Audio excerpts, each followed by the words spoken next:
Nous lisons dans Luc 10-18, mais Marthe était tiraillée de côté et d'autre par les exigences d'un service abondant.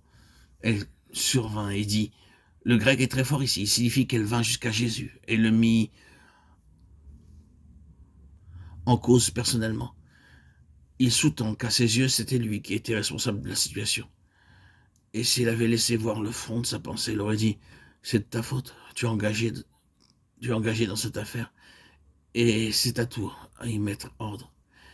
Tel est le sens qui transparaît dans l'original.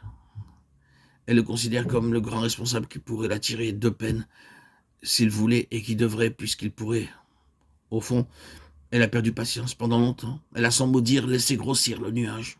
Mais à la fin, elle ne peut plus y tenir. Elle vient à Jésus et brusquement décharge son cœur. Seigneur, cela ne te fait-il rien que ma sœur m'ait laissée seule pour servir?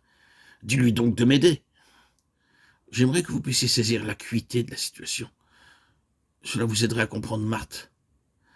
Mettons-nous un peu à sa place et tâchons de comprendre quelle était son humeur. Tiraillé par les exigences d'un service abondant est à peine suffisant pour exprimer la réalité de la situation. La traduction, à mon sens, nous donne une idée tout à fait imparfaite de ce qui se passait vraiment. Le mot grec employé ici est un mot qui signifie proprement être tiré de droite et de gauche, être tiraillé. Et il peut se rapporter ici non seulement à l'activité de Marthe, mais à son visage. Elle avait les traits tirés par l'anxiété. Avez-vous jamais vu un visage dont les traits sont tirés par l'anxiété? C'était le cas de Marthe. L'anxiété déformait ses traits. Et quelle était la cause de cette anxiété? Beaucoup de plats. Ce que le Seigneur dit à Marthe, en réalité, est ceci.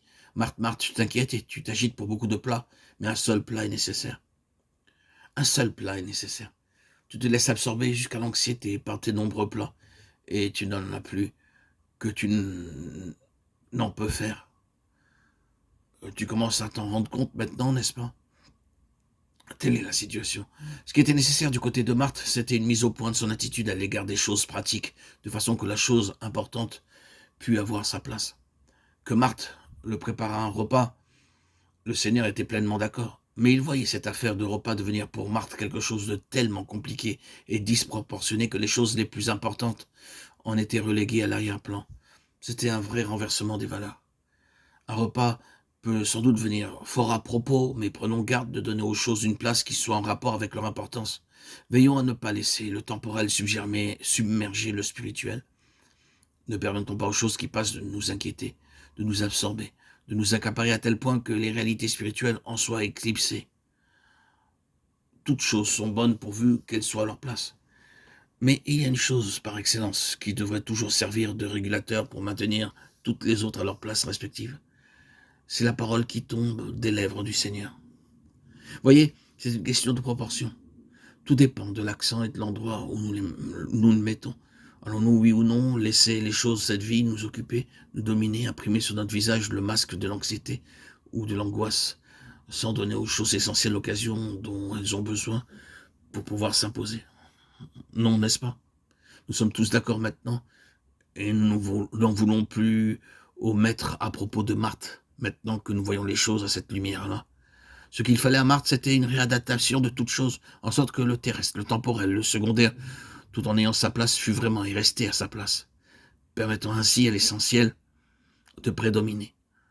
Les choses de cette terre, après tout, ne sont que pour un temps. Pourquoi les laisser prendre le dessus?